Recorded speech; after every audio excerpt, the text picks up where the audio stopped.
Sadaasa 26,2024 kam jirtu daawwattoota keenya oduu yeroo kanaa isinitti himna oduu waliinan Geetu Alamaayooti.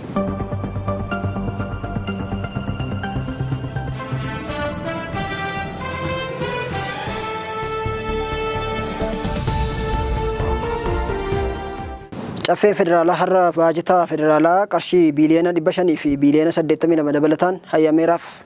Caffee yookaan paarlaamaan federaalaa Itoophiyaa walgahii isaa idilee har'a taa'een labsiilee adda addaa qophaa'an ilaallee raggaasisuuf gara koree dhimmisaa isaan ilaallatutti dabarsaa oole. Caffeen bakka bu'oota uummataa labsiilee mana maree ministeerotaan ilaalamee akka ragga'uuf itti dhiyaate keessaa tokko baajata dabalataa mootummaa federaalaa Dimokiraatawaa Rippaabilikaa Itoophiyaaf hayyamuu kan gaafatu ture.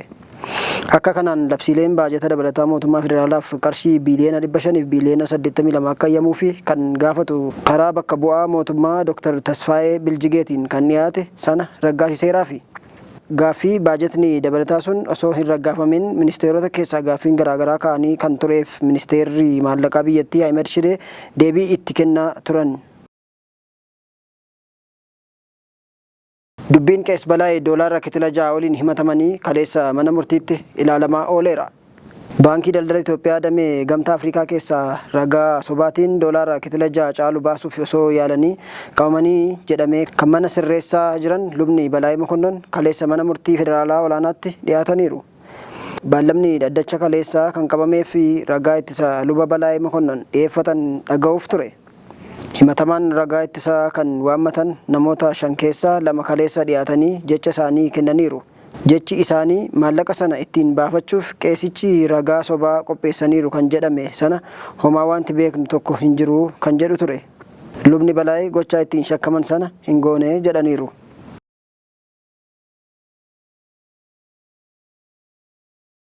Lammiileen Eertiraa Finfinnee keessatti da'annaa gaafatanii turan Affaar keessa qubsiifamuuf akka jiran dhaga'ame. Lammiileen Eertiraa gara Itoophiyaatti baqatanii Finfinnee keessa jiran naannoo Affaar keessa qubsiisuuf karoora akka qabu dhaabbatni mootummoota gamtoomanii tokko beeksiseera. Kana kan jedhe jaarmiyaa dhimma godaantotaa fi baqarraa deebi'anii addunyaati. Dhaabbatichatti daayireektara kan ta'an obbo Dhaabaa Lammeessaa baqattoonni Eertiraa Finfinnee keessa jiran naannoo Affaar keessatti bakka isaaniif qophaa'eeru akka jiru ibsaniiru. Raadiyoo Sagalee Ameerikaatti akka himanitti bakki isaan keessa qubachuuf filatame bakka Aba'aalaa jedhamudha.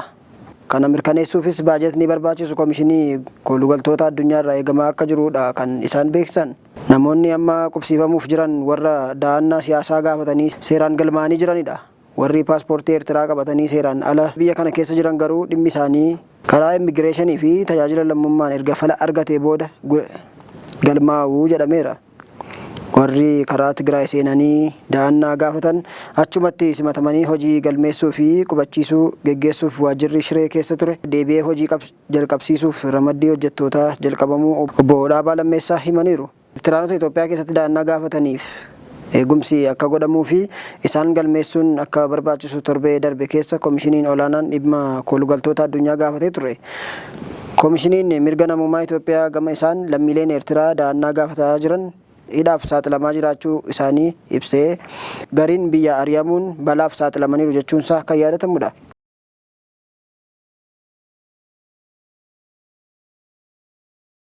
Jubaalaand pirezidaantii filatteetti. Caffeen Somaaliyaa immoo namichi filatame akka hidhamuuf murteesseera. Naannolee 7 Somaaliyaan qabdu keessaa tokko kan taate Jubaalaand kaleessa filannoo pirezidaantummaa fi kan caffee godhaa turte. Itti bahiinsa filannoo sanaas kaleessuma beekameera. Pirezidaantii naannichaa ta'anii kan marroo lammaffaaf baallii harkaa ture Mohammad Madoobeen ammas achuma akka turaniif mo'achuu isaanii komishiniin filannoo naannichaa ifa godheera.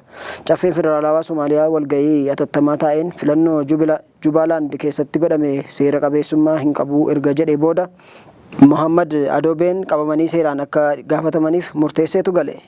Marsaa sadaffaaf Jubaalaand bulchi kan jedhaman Mohammad Adoobeen heeraa fi seera filannoo Somaaliyaa waan cabsaniif abbaan alangaa federaalaa Somaaliyaa mana jirutti akka himatamuuf ajajameera. Sababa filannoo kanaatiin Jubaalaand muddama keessa galteetti. Mootummaan pirezidaantii Hassan Sheekh Mohammad humna addaa isaa gara Jubaalaanditti ergeera. Poolisootni Jubaalaandii fi eegdotni masaraa Moqaadishoo naannicha keessatti dhukaasa eegaluu hin oolan jedhamee sodaa uumeera.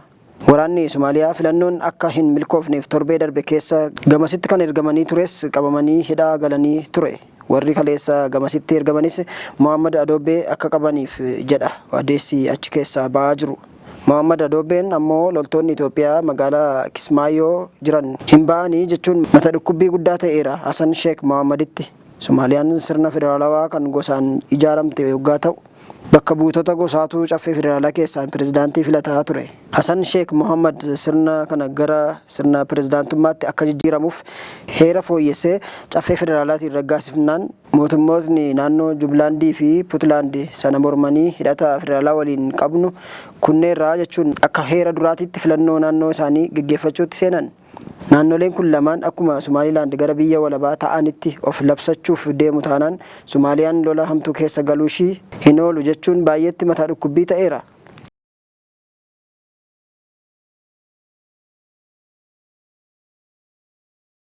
Garee shororkeessaa Somaaliyaa jirutti lammiileen biyyoota alaa dabalamaa jiru jedhame. Yeroo ammaa kana Somaaliyaa keessa kan maaddeeffateeru gareen shororkeessaas Islaamummaati. Lakkoofsi loltoota lammiilee biyyoota alaa dabalamaa jiraachuu isaatti himama. Kun ta'uusaa ibsa baasuun kan beeksise dhaabbatni mootummoota gamtoomaniiti.